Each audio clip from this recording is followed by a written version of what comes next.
Hi guys, and welcome to a little special review. This time I bring you the Symphonium Audio Helios SE. This was made possible because my good friend Bruno was kind enough to loan me his Helios SE. His one is number 66, and the Helios SE is a limited edition done for Elise Audio in the UK. Well, I never heard the original Helios, so I can't too much talk about the differences between the standard or the stock SE, the stock Helios and the SE version. But what I can do is tell you what I heard and tell you what or how it compares, at least to my ears, with some of the IMs that I've got in front here.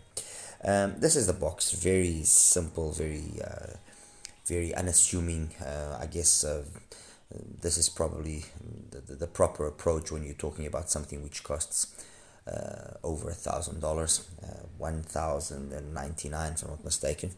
Anyway, the box is simple, nothing too over the top, like I was saying. The carrying case, which I'll show to you now in a second, and then it's got this tray which you remove. It's got another certificate here with the serial number, and then the tips, which I used, but ultimately I ended up using my preferred tips, which just worked better in my opinion, at least for my ears. So let me just get this out of the way here, and then the carrying case, all metal carrying case, a puck. The actual name is engraved. Open it up, brings the cable, the IM, and obviously the cleaning tool there. The cable, a 4.4 termination. I mean, for an IM of this price, I guess it's barely acceptable. I was expecting, to be honest, something a little bit more impressive.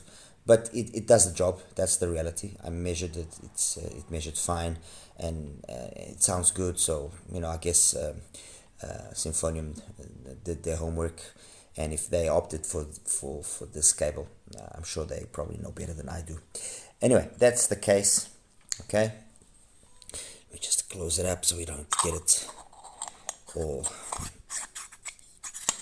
messed up. This is the SE. I'm using an XINHS cable.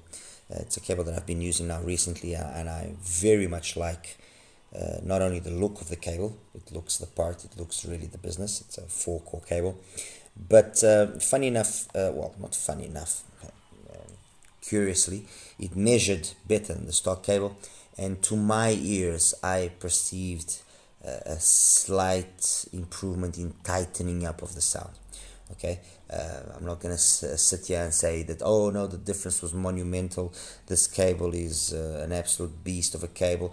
No, we know that is something which can affect. It has to do with how that cable or said cable interacts with said IEM, how the electrical characteristics of the cable, the inductance, its capacitance, its impedance will affect the impedance of the IEM in question.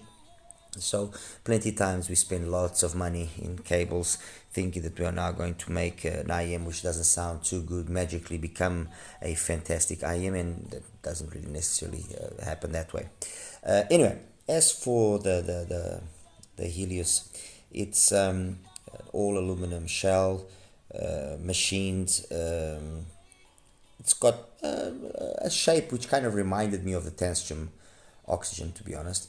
A little bit obviously bigger than the Oxygen. Also has that kind of a truth is hexa vibe going for it, but it fits nicely. It's got the right angle of the nozzle here, and it fits perfectly. No complaints.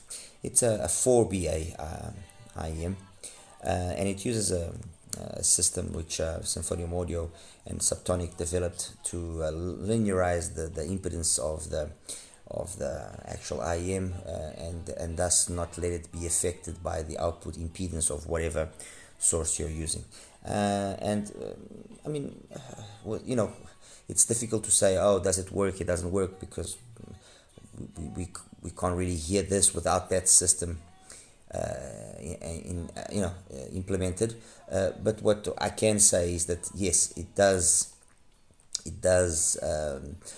graphically give me a graph that is, I guess, somewhat unusual for an all BA set to a certain extent.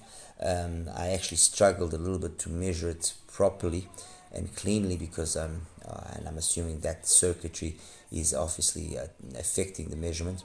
But whatever that circuit is doing, whatever the crossover that they've used is doing, the work has been well done, and the truth is that the Helios SE does sound like a truly serious IEM. It doesn't sound like a cheap IEM. It sounds like a proper high-end IEM. Okay. Now, having said that, obviously, that's not without its minor, let's say, quirks. I'm not even going to call them faults. And what is one of those quirks? When I listened to it the first time, I was straight away impressed by its bass performance.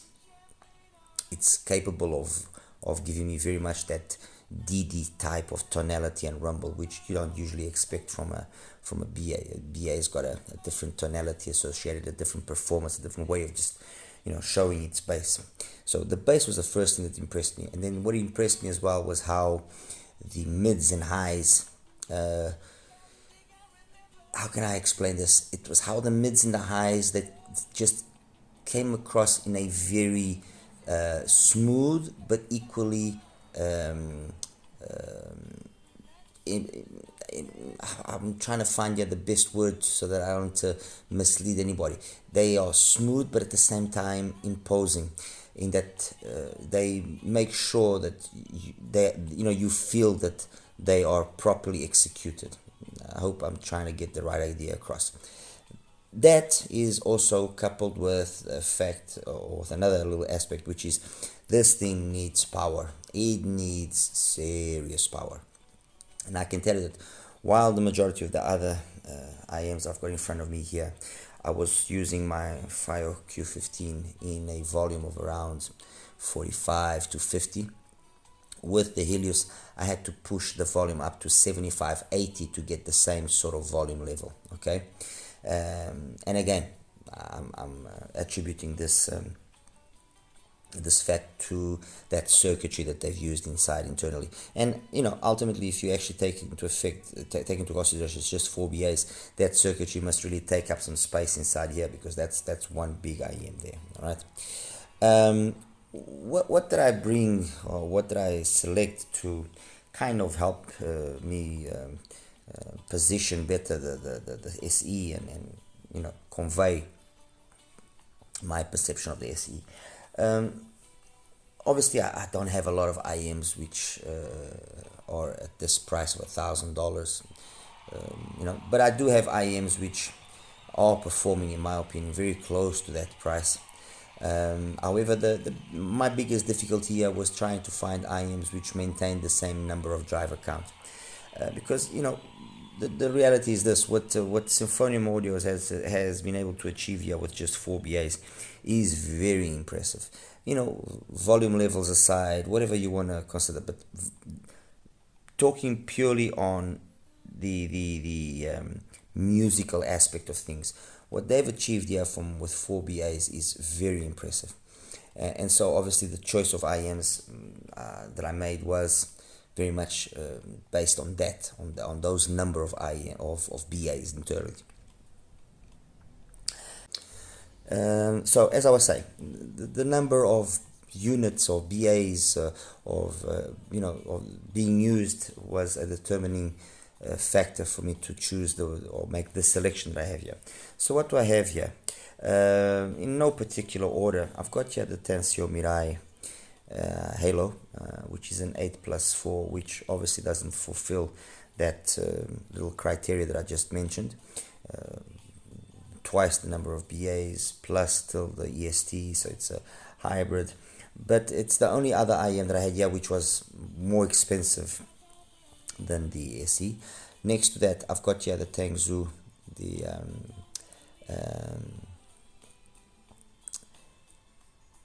the Nezha, which is a 6BA plus a 1 PCT driver.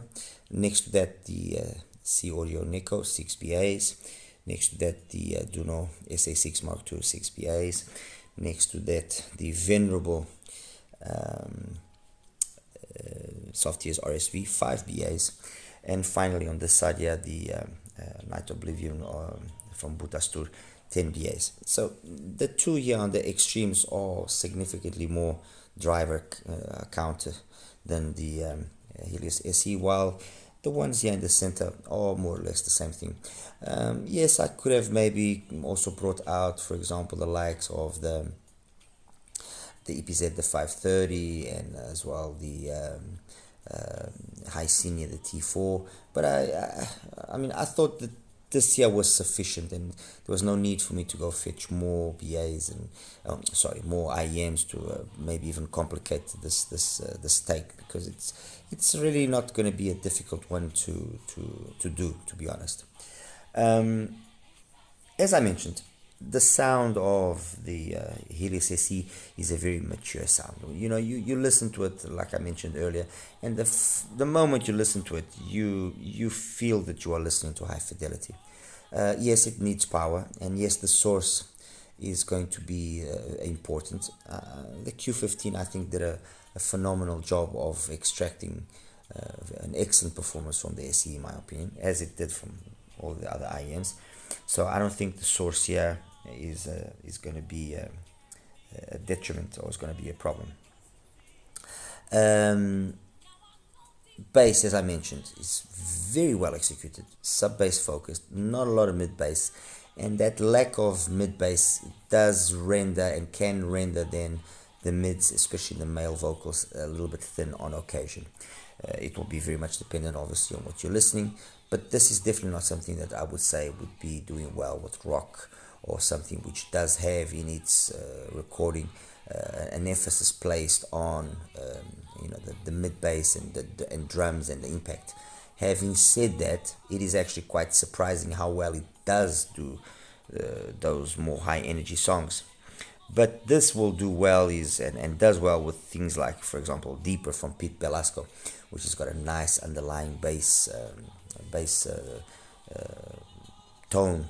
It does fantastic. I mean, it really does do it well. Mexican Margarita from Jacob Gurevich as well, fantastic. Feels Good from Rashaan Patterson, fantastic. Even Up and Up from Jeff Ryan, it was more than up to the job. From Dusk to Dawn from George Duke, which has got that nice slam in the beginning of the song, is a song that did showcase that slight leanness of the mid bass. But even then, it wasn't too bad. Okay, Elephant from Carol Duboc as well, another song that absolutely fantastic. Okay, so bass top marks in my opinion. Mids, with the exception of a few songs here and there, the mids are, in my opinion, beautifully executed. They've got the right amount of tonality, of timbre, of engagement, of lushness, of that warmness to make voices sound like they should sound, at least with my selection of music. Highs, again, perfectly executed. They've got loads of detail, clean detail, fantastic, but none of that harshness, none of that aggressiveness, none of that excessive sibilance, things that will detract from the experience. Okay, so overall, looking at the whole frequency range, if I have to really pick one thing which might be an issue, is the leanness of the bass. Okay, technically, and I think again, very much the source will be the main thing here. If you are wanting something which will extract maybe a little bit more technical prowess out of the Helios, then I would say go for something which maybe doesn't have an AKM deck like the Q15. Go for something which maybe has an ESS deck. But with the AKM, I liked the technicalities in that it gave the Helios SE the right timbre and tonality, the right tonal balance, that when you're listening to it plenty of times you question yourself, this is all BAs? Are you sure? Are you positive? Because there's absolutely no existence of anything of timbre tonality or that BA. Is nothing, zero. So this even compounded, it further helped with that. Okay, soundstage was large enough. I would have liked a slightly larger soundstage, considering its price firstly, and considering that there are IEMs here that can do that slightly better. I would have liked a slightly larger soundstage. Imaging perfect, detail retrieval perfect, resolution perfect.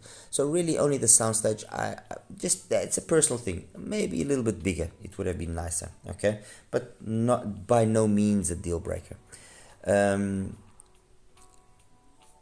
running it through here with what I've selected, I mean, compared to the Halo, the comparison isn't fair, not only due to the number of drivers, but of course the price. It's kind of the same thing as me comparing it with an HESA. We're talking $400, roughly $1,000. Yeah, so this comparison isn't exactly fair. This is already, the $600 and something kind of already starts making sense. With the Duno, again, might not be an entirely fair comparison because this is just over $500. With the RSV, that's $700. So again, a comparison that makes sense. With the Butas Tour, yeah, $600. Okay, something. But so the comparison in terms of price is not correct, or not the ideal. And in terms of sound as well, because of the number of drivers that the Halo has as well, is not the ideal. Now, what you do get on the SE that the Halo, even with all this number of drivers, isn't able to do is, as well at least, is that smoothness, that coherence between the drivers. Which, I mean, you listen to the Halo and let's be totally honest here, and this thing is a beast. It's one of my favorite IMs. End of story. Period. Beautiful sound, amazing bass. The highs are exceptional. The mids are exceptional. But on occasions, the balance between all of the drivers, although very well done. I mean, 8 drivers plus 4 ESTs, so 12 drivers in total. The balance that the Helios strikes is just that little extra bit more well executed. Again, fair enough, 4 drivers, 12. The difficulty has to be different. So you get a sense of balance, which is more so on the Helios SE than on the, I'm actually going to start calling it HSE just for the sake of being easier, than you do on the Halo. But the Halo ultimately does outperform the HSE. I mean, it does. Whether or not, again, that will justify its price tag of double, it's something which only the individual can say. So let me get that one out of the way. I'm gonna get now the Butas Tour out of the way, because that's again a comparison that it's 10 BAs. It has to perform. It has to perform better than the SE, and ultimately, yes, it does. But again, the issue here is the balance that it's struck between all of the drivers in the Night Oblivion, and the balance on the HSE favors more the HSE. Technically, I would say that the Butas Tour does have a soundstage which is slightly more involving, much like the Halo as well, much more, a little bit more involving. But while on the Halo, that bigger soundstage does sound, let's say, realistic and makes sense. Over here on the Butas Tour, on occasions it sounds a little bit artificial. Okay. With regards to the detailed retrieval, they basically are very much equal. What you do notice then in terms of the frequency range is the treble on here is ever so less polished than the treble on the HSE. The HSE's treble is just that little bit more delicate, that little bit more well done. Okay, while here it's got a fantastic treble without a doubt, but it can be a little bit too much, and some people have complained about the treble energy, which is a little bit excessive. In terms of bass and mids, I prefer the bass and mids on here.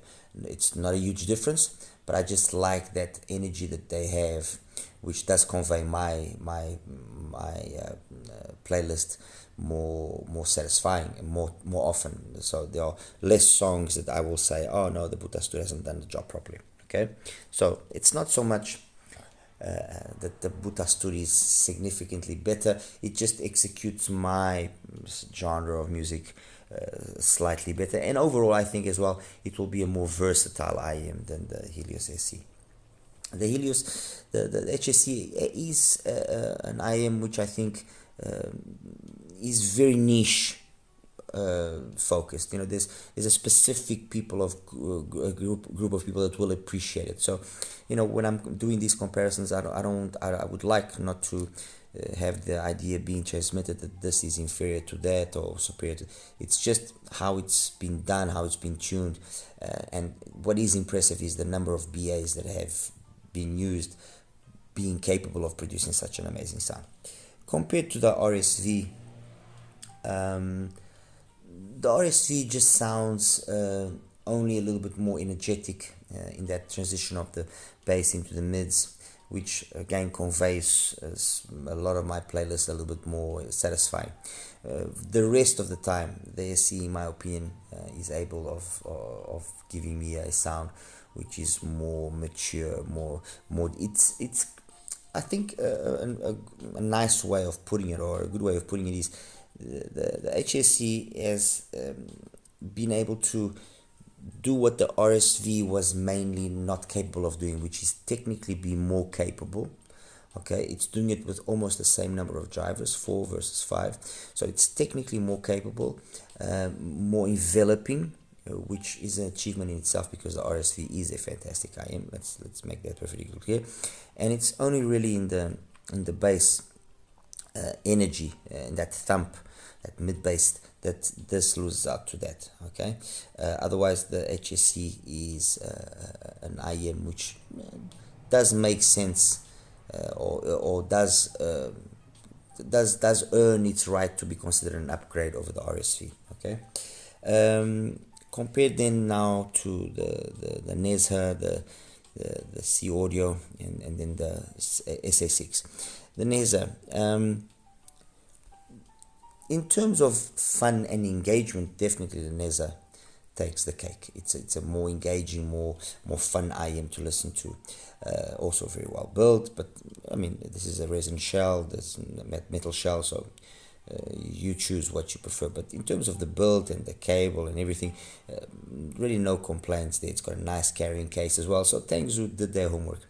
Where you find that this does show its inferior price is in that coherence that's again obtained here, and I think that's very much a commonality, is the coherence of the driver, especially when you start using a lot of drivers, becomes increasingly difficult. And either you really spend, a company either really spends a lot of time in developing proper crossover networks,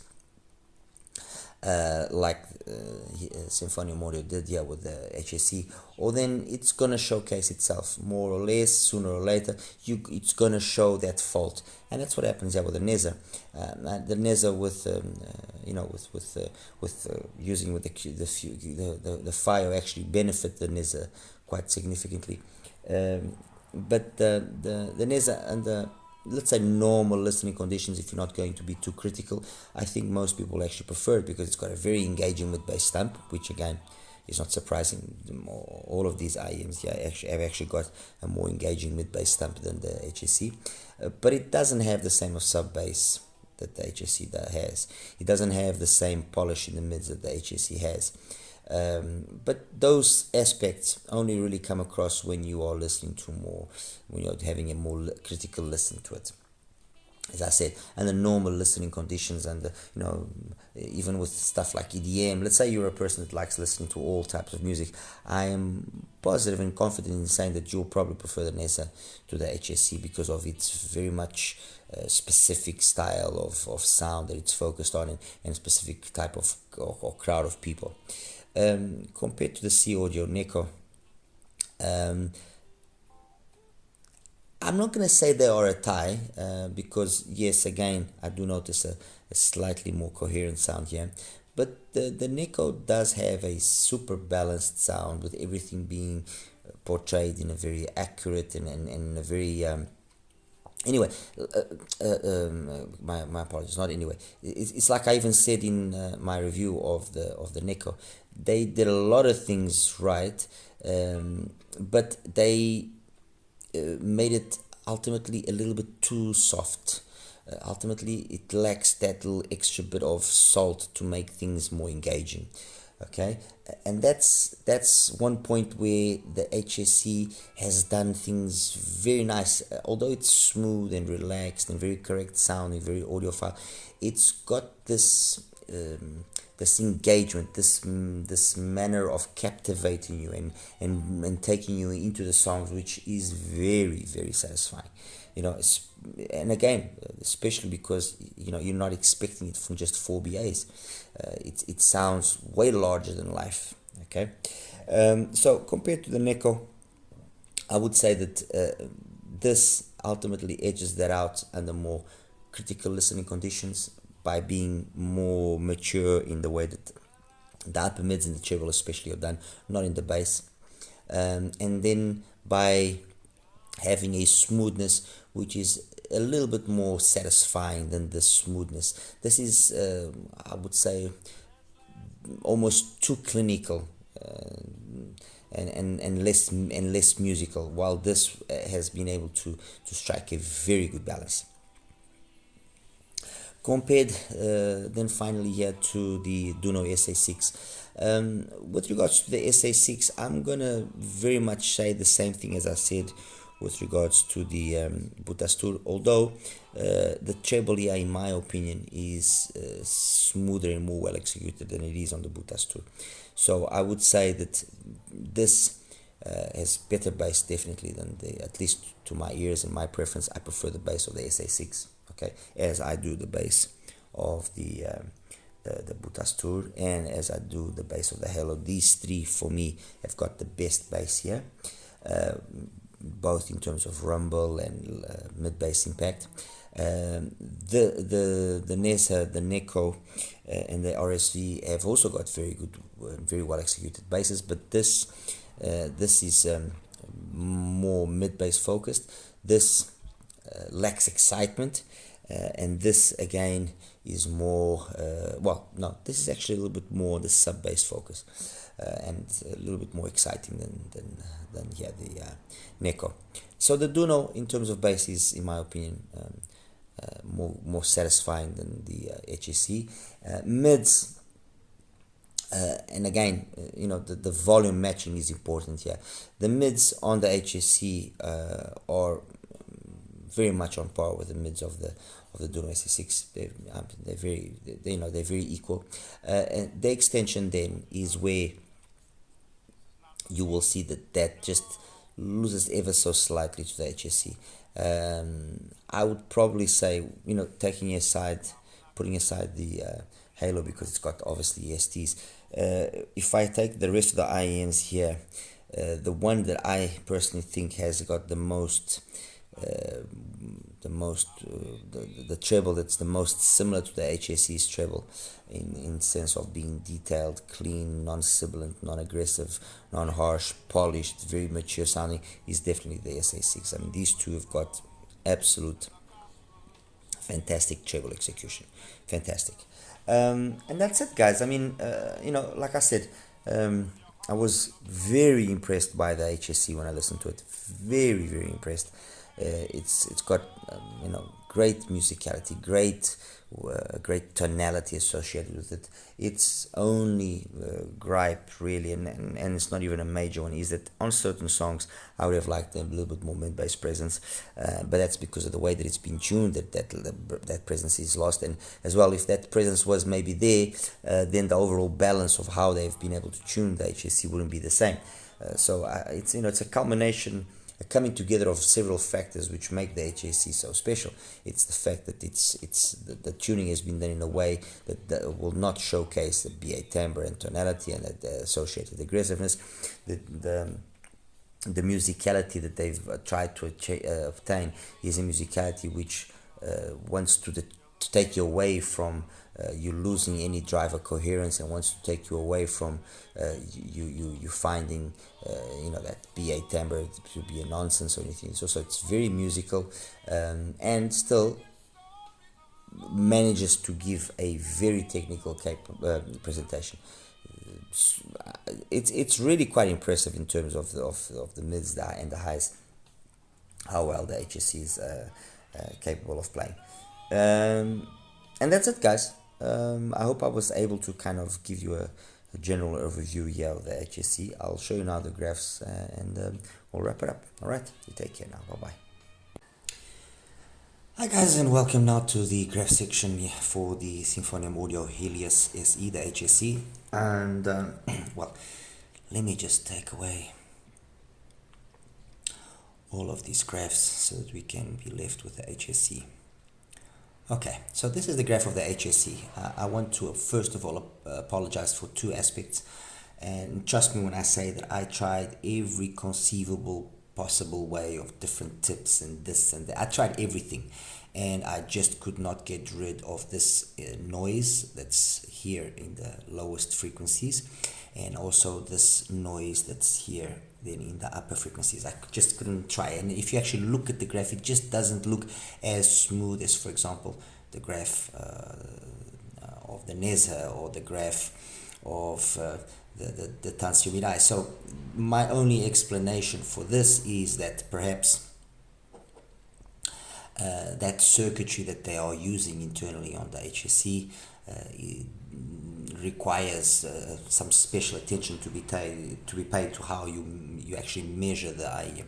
The funny thing is that when I do obviously compare here my graph with the one that did come with the box of the HSC, the graph is basically very similar. It's just that I wasn't able to clean up this noise, this interference that I was getting when I was measuring it. But anyway, as I mentioned earlier, when you look at the HSC's graph, straight away you notice that yes, it's sub-bass focused. The mid-bass, the impact, the slam is very absent. I mean, at 200 hertz it's flat, but this area is very much absent in giving the necessary energy to complement certain songs, more correctly. And then it's got this beautiful execution of the mids and upper mids and highs.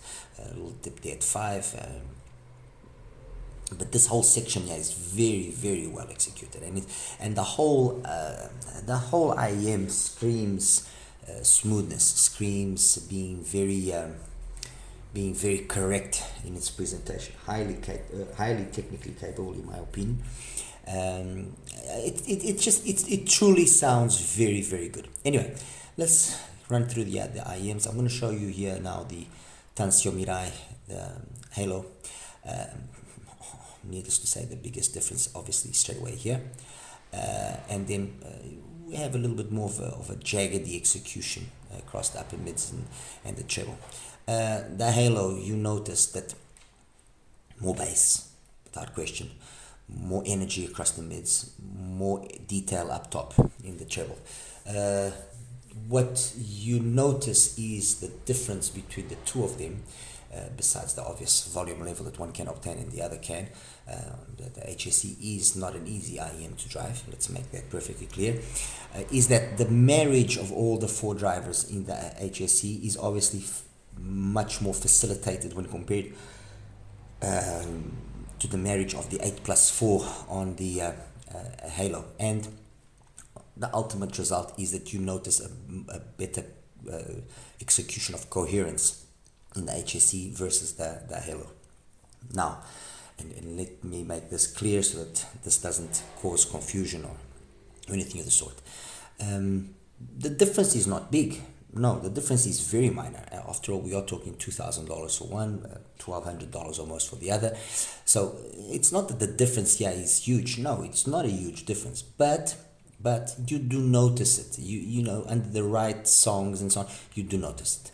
Which of the two is the more engaging IM, and which of the two is the IM that I would end up probably choosing? The Halo, I'll be honest. I just like that extra energy that it has in the bass. I like the fact that it's relatively easy to power, and with the Q15 it sounds phenomenal, honestly. Without a doubt, one of my favorite IMs in the story.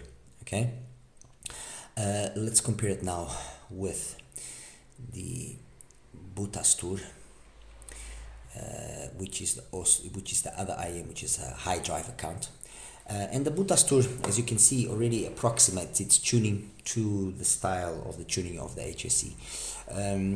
The difference ultimately is that, yes, you have better mids, better bass, at least for me, and better mids, equal to slightly better mids in the Butastur because of the amount of bass that you have, which complements those mids better. But the HSE offers a sweeter sounding upper mid-range and treble area, and again a slightly more well executed coherence between all of the drivers. One is $650, the other is $1,200. Like I said, you know, I'm not going to dictate anybody's pockets and what you should or should not spend. The HSE has its things and its positives. The same applies to the Butastur. Anyway, so these are the two high driver count IMs. Now let's start comparing it with the lower driver count. Let's straight away get the RSV out of the way. The RSV is more bassy, although you wouldn't think. It also has the same sort of leanness, but because it's done in a different manner, this balance between the bass and the mids, you feel it as being a little bit more bassy. The mids are not as forward, so obviously the mids in the in the HSE are superior, as is the treble. The treble in the HSE is superior. Ultimately, the HSE is a better IM, although it comes across as being leaner sounding in terms of its bass performance. The biggest difference is the fact that it is more technically capable than the RSV. But now, the truth is this: the RSV was and is a fantastically tuned IM, and again, one of my favorite IMs for a long time. The performance that Softgears was able to obtain out of this 5BA is, in my opinion, excellent. And although some think that the Studio 4 was a better IM, I personally feel that the RSV is still the one that comes out on top, ever so slightly, but it does come out on top. Okay, so that's that. Now let's compare it here with the Nezha and then the Neko. The Nezha, again, the fact that it's not as forward in the mids shuts it down slightly, makes it sound ever so lightly more bassy, which obviously it is, as you can see. But the biggest issue here is always how coherent one sounds versus the other, how the drivers are integrated with each other so nicely. Just a point of reference is I've normalized everything at 500 Hertz. As I mentioned earlier, which of the two will probably be the more engaging or the more satisfying for more people? The Nezha, definitely. It's the one that will be more versatile with a lot more music genres. I mean, this is a nice curve. This is a nicely tuned IM, and even if it's got these dips and so on that you see, it's not as problematic as you would probably think, because ultimately they kind of cancel each other out, and what you perceive is a smoothness in this whole range of the upper mids and treble, and no real dips and peaks. Okay, compared now to the C Audio Neko. The Neko is able to trade blows very competitively with the HSE. I mean, if you just look very carefully, you see that the forwardness of the mids, the way that the mids, upper mids and treble are, everything is very well. And I would even dare say that there's perhaps even a little bit more ability up top in terms of soundstage and imaging, and the only reason why you might not perceive this is because you've got a little bit more, or rather a significant more amount of mid bass here, which does help out with the mids, but also does camouflage slightly that extra energy that you have up there. Okay, and then finally the Duno SA6, the MK2, which is, let me just change the color of this thing, make it blue so we can see it better, which is one of my favorite IEMs. I mean, this is with the bass switch on, which is how I like listening to it. The bass is phenomenal. It is fantastic. Honestly, I respect people's opinions that they don't like it or this or that, but I think the bass is just so well executed on the SA6, and even when you put it off, it just basically maintains this curve. It just comes down basically 2 dBs. It even ends up being more coherent with the rest of the frequency range, or although, like I said, I just prefer it this way. Mids, phenomenal extension. Look, SA6 for me, I would take SA6 MK2 over the HSE. That's me. Okay, why? Because it's ultimately more versatile and easier to live with, I think, than the HSE. The HSE is a tremendous IM without doubt, but I think its biggest problem is you have to have the right gear for it to sound on point. Okay. And that's it. Just a little curious thing here that I would like to show you is this is the SA6 by itself, and this is the SA6 compared with the Butastur. And this is just an interesting thing here, which is you can see that they have very similar bass execution. It's just that the Butastur is more energetic, but the basic premise of the response is very similar. And I think a lot of people complained about the Butastur being excessively energetic, and then the SA6 being less energetic. It was just too dull. Maybe something in the between, the two of them would have been the perfect solution. But I just thought this was an interesting thing, which at the time I forgot to actually mention. They are basically tuned in the same way, just different energy levels in the mids, upper mids, and treble. Well, the upper mids, not the whole of the mids.